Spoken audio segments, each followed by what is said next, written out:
air inside the forgotten temple was thick, with the scent of aged parchment and dust, clinging to Dr. Elias Carter's skin as he brushed his fingers along the crumbling stone shelf. His lantern cast flickering shadows against the walls, illuminating fragments of frescoes, bodies entwined in ecstasy, gods and mortals locked in embraces that blurred devotion with desire. Then he saw them, tucked behind a false panel, wrapped in brittle linen, lay a set of scrolls, their edges frayed, but their ink startlingly vivid. Elias's breath hitched as he unrolled the first one, his pulse quickening at the elaborate Greek script. The words were unmistakably erotic, detailed accounts of rituals, of couplings staged like performances, of whispered alliances forged in the heat of passion. In the 7th year of the Archon's reign, the scroll began. The sacred rites of Aphrodite were invoked not for piety, but for power. Elias read on, his scholarly detachment crumbling with each line. These were no mere records of hedonism. They were blueprints of manipulation. The Greek elite had weaponized pleasure, hosting orgies under the guise of religious devotion, where senators and generals traded favors between gasps and tangled limbs. A noblewoman's moan could sway a vote. A well-timed tryst could topple a rival. One passage described a high priestess who channeled the goddess's lust to bend a warlord to her will, while another detailed how a young politician was blackmailed after being caught in flagrante with a foreign ambassador's spouse. The historian's hands trembled. This was history stripped of its marble veneer, raw and unapologetic. But what unsettled him most was his own reaction. The heat creeping up his neck, the way his imagination conjured the scenes too vividly.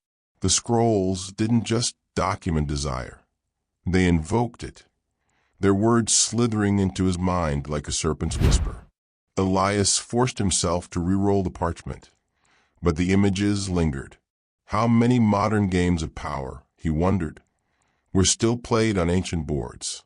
He tucked the scrolls into his satchel, their weight suddenly heavier. Some truths, once uncovered, refused to stay buried. Outside, the sun dipped below the horizon, as if even the sky blushed at what had been unearthed. Chapter 2. The Symposium Secrets, Part 1.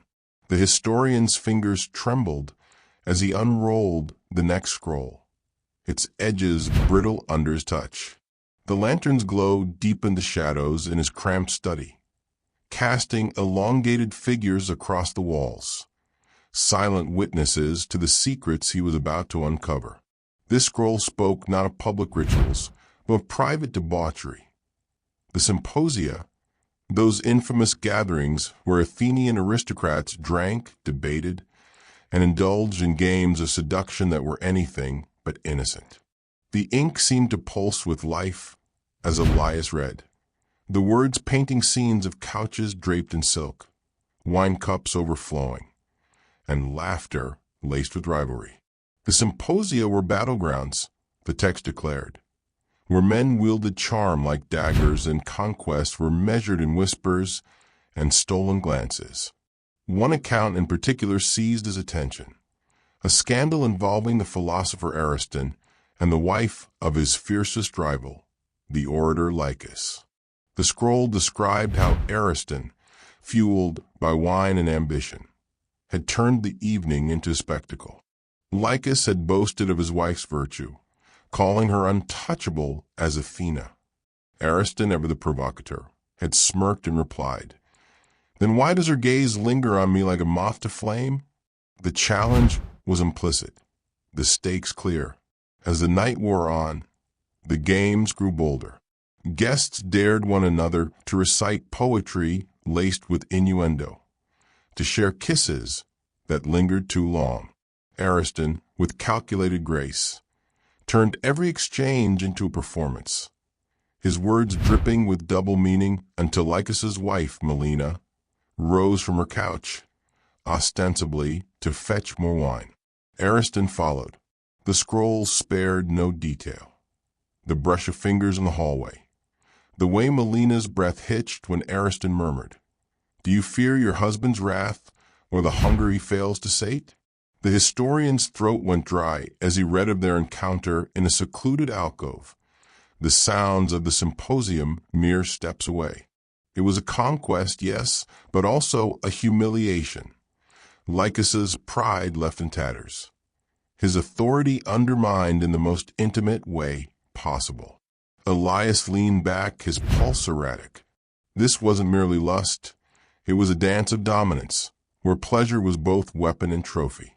The symposia, he realized, were microcosms of Athenian society, where power flowed through veins of desire, and the line between lover and rival blurred into oblivion.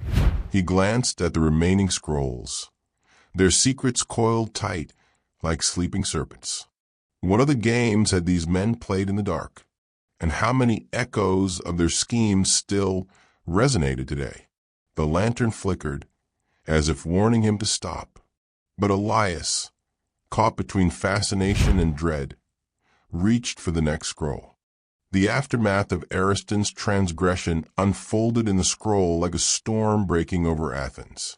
Elias's breath shallowed as he read of Lycus's fury, how the orator had returned from the symposium to find his wife's lips still swollen from stolen kisses, her gaze distant, her defiance palpable.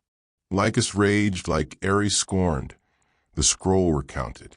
He dragged Melina before the assembly, demanding justice for the insult to his house. But justice in Athens was a blade that cut both ways. The philosopher's punishment was swift and brutal. Stripped of his status, Ariston was paraded through the agora, his face smeared with wine lees, his name spat like poison.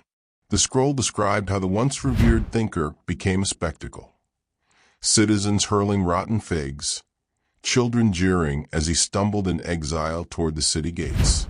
Melina, though spared the lash of law, was condemned to whispers, her reputation reduced to ash.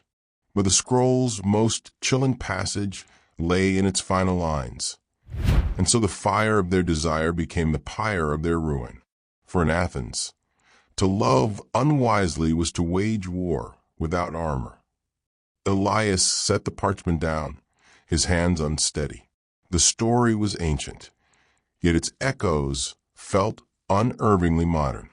How many lives today were shattered by the same games, power masquerading as passion, humiliation dressed as conquest. The historian thought of politicians caught in scandals, of celebrities devoured by public shame. Had humanity evolved, or had it simply traded goblets for glass screens, symposia for social media? A cold draft slithered through the study, making the lantern sputter. Elias glanced at the remaining scrolls, their secrets coiled tight, whispering of darker rites and deeper betrayals. But suddenly, the weight of them felt oppressive. These were not just relics of the past. They were mirrors, reflecting truths he wasn't sure he wanted to see. With deliberate care, he rewound the scroll, its edges crumbling slightly under his fingers. The temple where he'd found them had hidden them for a reason. Some knowledge was a burden, some desires, better, left unearthed. Locking the scrolls in the iron-banded chest beneath his desk, Elias extinguished the lantern. The study plunged into darkness, but the ghosts of Ariston and Melina lingered in the silence, their lesson clear. Not all secrets are meant to be found.